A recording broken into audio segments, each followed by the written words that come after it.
Ya, saudara, kembali lagi di obrolan pagi RBTV, dan tadi sudah saya sampaikan sebelum jeda kami sudah terhubung bersama dengan seorang narasumber yang akan banyak membagikan informasi kepada kita warga Jogja dan juga mungkin bagi Anda pendatang ya tentang penanganan COVID-19 di kota Yogyakarta. Oleh sebab itu telah terhubung bersama dengan kami melalui daring Dr. Andes Heru Purwadi MA selaku Wakil Wali Kota Yogyakarta. Baik, kita langsung sapa saja. Selamat pagi Pak Heru.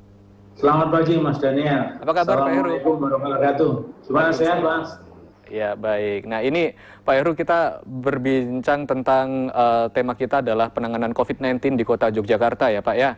Iya. Baik, Pak Heru mungkin bisa memberikan informasi kepada kami bagaimana sebenarnya perkembangan atau bahkan ya situasi kasus COVID-19 di kota Yogyakarta pada saat ini. Karena semakin lama kita pasti akan banyak mendengar, warga pun juga semakin bertanya-tanya sebenarnya COVID-19 di kota Yogyakarta ini keadaannya seperti apa? Bisa menjelaskan? Silakan Pak Heru. Iya, ya makasih. Jadi beberapa waktu sudah saya jelaskan juga kepada masyarakat. Jadi kita itu kan ada 3 kategori. Yang pertama ODP, orang dalam pantauan itu adalah siapapun sebenarnya yang punya gejala-gejala yang mirip kena COVID-19 seperti panas, batuk dan segala macam, itu bisa periksa dan kemudian tim medis akan menentukan ini masuk ODP atau tidak. Apalagi kalau dia punya riwayat perjalanan dari luar kota, itu pasti kita lebih ketat lagi. Nah, selama ini sampai hari ini, total yang sudah kita periksa dalam arti masuk kategori ODP itu ada 412. Tetapi hari ini yang masih dalam pantauan kita ada 82. 82 ya, pantauan.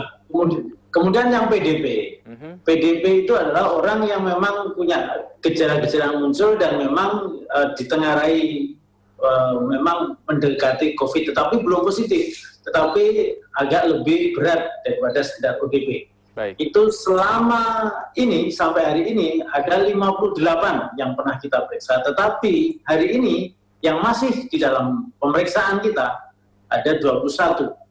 Sedangkan yang positif itu selama ini kita ada 8, tetapi yang saat ini ada dalam jangkauan pemeriksaan dan terisolasi itu ada 4. Jadi kalau dibandingkan dengan kota-kota lain, memang Yogyakarta termasuk yang tidak tinggi sekali. Artinya memang masih standar.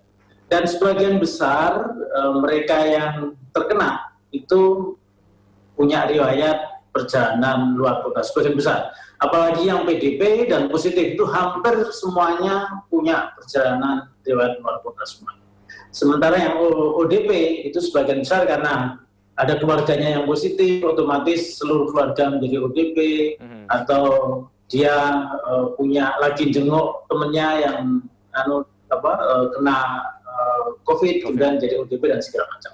Jadi itu gambaran besarnya. Tetapi kalau saya bisa katakan memang kita tetap harus hati-hati. Meskipun Jogja itu termasuk tidak tinggi, tapi harus hati-hati karena COVID ini kan tidak terlihat. Yang saya terlihat sehat, misalnya Thomas Daniel terlihat sehat, tetapi bisa jadi kami ini membawa virus itu. Kami tidak kena, tetapi yang lain kena. Seperti beberapa kasus yang positif. Itu ada yang suaminya kerja di Jakarta, pulang ke Jogja, istrinya sekarang kena positif, suaminya sehat. Karena memang suaminya punya data yang bagus, istrinya datanya lemah, dan kebetulan suaminya membawa virus. Nah, meskipun kena virus, tetapi dia sehat. Sementara istrinya yang sedang tidak begitu fit, terkena dan masuk positif. Nah, ini gambaran betapa kita tetap harus hati-hati. Kita tetap menjaga jarak sosial dan jarak fisik. Kita tidak perlu kemana-mana, masih tetap perlu di rumah saja jika tidak ada sesuatu yang diperlukan. Kalau orang mengatakan hari-hari ini memang di jalanan Jogja sudah ramai, ya moga-moga itu karena kepenatan terlalu lama di rumah, jika bosan ya muter-muter. Tetapi pesan saya, boleh muter-muter tapi nggak perlu keluar dari kendaraan. kan gitu.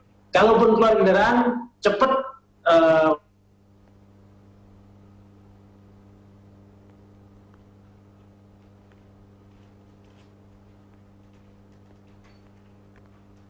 Ya, baik. Ya, saudara, kami masih mencoba menghubungi Bapak Heru Purwadi selaku Wakil Wali Kota Yogyakarta, masih membahas tentang penanganan COVID-19 di Yogyakarta.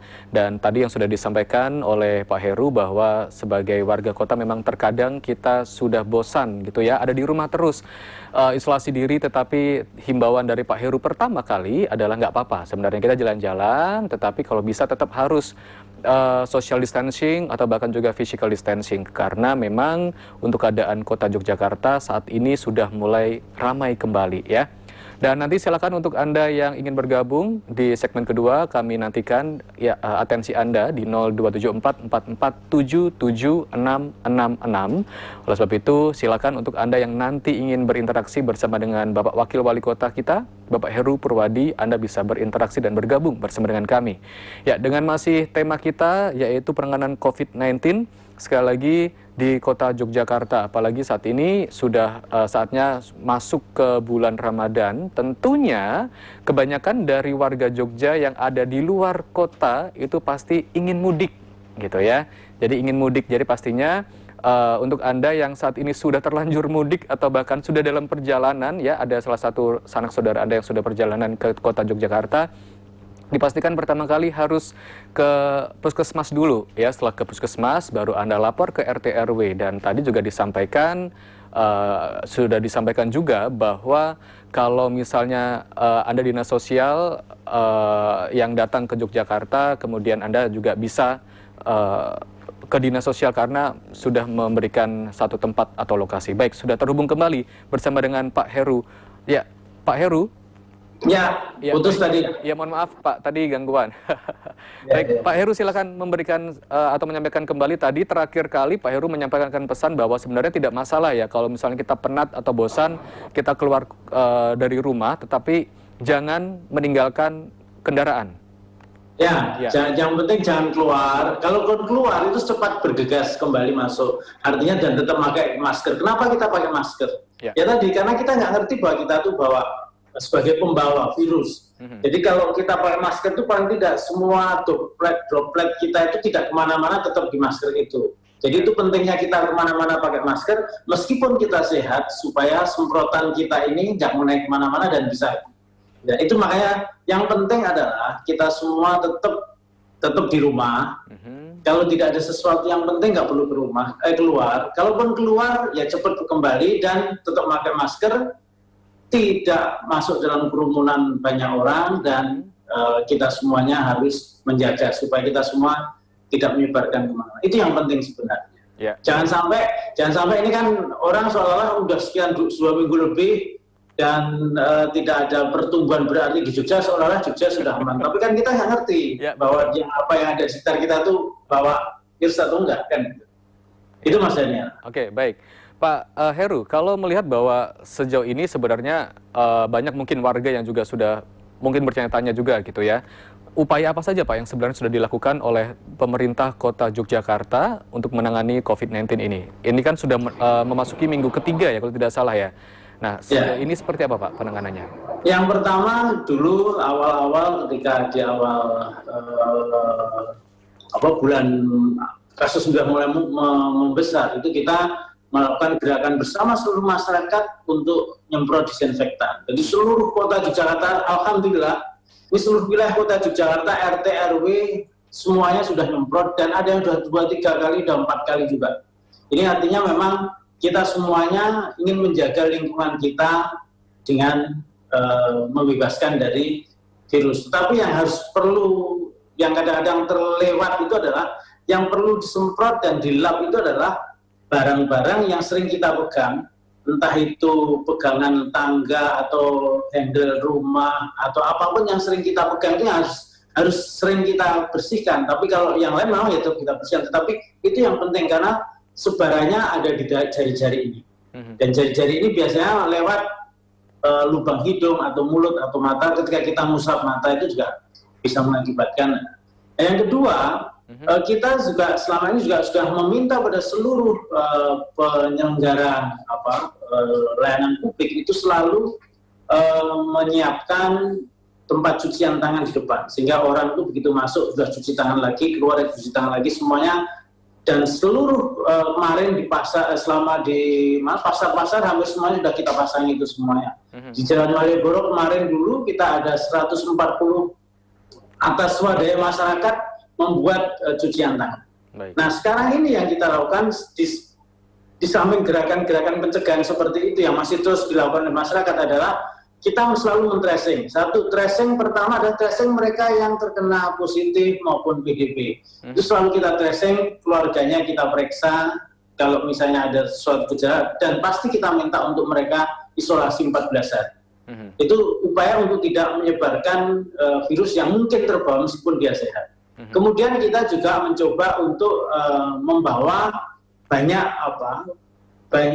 orang untuk sadar bahwa gerakan-gerakannya harus dilakukan seluruhnya oleh masyarakat. Jadi memang sebenarnya untuk langkah-langkah yang dihadapi atau yang sudah dilakukan ya oleh pemerintah kota sudah cukup banyak. Nah, Pak Heru ini sudah memasuki masa bulan Ramadan. Nah, tentunya yang menjadi kebiasaan kita semua ya adalah pada saat mudik gitu. Jadi sampai saat ini pun juga meskipun oleh pemerintah provinsi atau bahkan juga pemerintah kota Yogyakarta sudah menyampaikan kalau bisa jangan mudik dulu gitu ya. Tadi juga Pak Heru menyampaikan jangan mudik dulu gitu ya. Kadang-kadang kita merasa bahwa kita sehat gitu, tapi kenyataannya mungkin kita karier atau membawa virus itu. Bagaimana penanganan pemudik gitu Pak? Apakah di wilayah kota Yogyakarta boleh dikatakan sudah cukup signifikan atau mungkin Pak Heru juga punya data yang mungkin bisa disampaikan kepada kami tentang angka kalau pemudik? dari data yang direkap oleh teman-teman RT RW yang kemudian dilaporkan oleh Pak Lurah, itu kita selama ini sudah ada 1.600 orang datang ke Jogja. Ini 1.600 itu ada dua kelompok. Memang pemudik itu ada 960 yang pemudik. Kemudian yang memang warga Jogja yang kebetulan lagi tugas luar kota balik, itu ya sekitar 800-an sekian. Jadi ada 1.600 yang selama ini sudah kita data, dan alhamdulillah atas kesadaran kita semuanya, masyarakat maupun yang mudik, itu mereka selalu langsung periksa dan kemudian melakukan isolasi sendiri di rumahnya masing-masing. Meskipun kita menyiapkan shelter, tapi alhamdulillah sampai saat ini shelter yang kita pakai itu 5 saja, dan itu pun karena kita menyadari rumah tinggalnya itu sudah dihuni oleh banyak orang. Baik. Dan kemudian untuk mengalokkan isolasi sendiri itu tidak memenuhi syarat, sehingga kemudian oleh masyarakat diminta untuk melakukan isolasi di tempat yang disediakan oleh pemerintah. Nah ini yang bagian yang kedua, hari-hari ini mungkin kita juga melihat bersama-sama dengan Dinas Perhubungan Provinsi, Kota, Kabupaten, kita memang melakukan screening di perbatasan-perbatasan di Jalan Magelang, kemudian di Jalan Bates, kemudian di Prambanan, dan juga ada yang di Wonosari juga, dan juga di terminal-terminal, stasiun-stasiun Tugu semuanya kita lakukan screening untuk mereka yang memang sudah terdeteksi di awal harus kita segera untuk masuk rumah sakit. Yang kedua adalah memang kendaraan-kendaraan terutama yang kendaraan umum itu sudah sejak awal kita sampaikan bahwa maksimal, apalagi ketentuan yang baru, maksimal hanya mengisi 50% dari tempat duduk. Artinya untuk mewujudkan jaga jarak tadi, sehingga penumpang itu kalau duduk ya harus tetap ada jaraknya, sehingga tidak bisa full book di dalam kursinya penuh, itu nggak bisa. Jadi tetap harus ada jaga. Baik. Begitu juga di mobil-mobil pribadi pun, harapannya itu satu kursi hanya satu penumpang. Jadi kalau sedan itu mungkin hanya 2 yang bisa ditempatkan. Nah, itu misalnya seperti itu. Itu bagian upaya, meskipun teman-teman itu pemudik itu datang, tetapi satu memang harus melakukan isolasi diri dan harus pemeriksaan, dan datang tetap menggunakan protokol corona dalam kendaraannya juga harus menggunakan bagaimana supaya itu tidak membuat sebarannya menjadi. Tetapi sebenarnya kalau boleh mungkin memang daripada kita bisa bayangkan kita mudik pulang di tempat kita di Jogja dan sekitarnya 14 hari kita isolasi. kita mungkin baru bisa keluar bergaul dengan saudara-saudara kita 14 hari kemudian. Kita balik lagi ke sana, kita juga diisolasi lagi 14 hari di sana. Hampir lebih, 1 bulan kita kan nggak punya internet. Jadi mungkin lebih baik memang sementara ini kita tidak mudik dulu karena biar kondisi aman semua dulu. Karena toh tidak efektif juga kita mudiknya karena 14 hari isolasi, nanti berlagi isolasi sana lagi. Iya. Oke, Pak Heru, kita akan jeda dulu ya. Kami akan kembali lagi Pak Heru usai jeda, dan saudara untuk Anda yang ingin berinteraksi silakan di 0274 4477 666. Usai jeda, obrolan pagi akan kembali.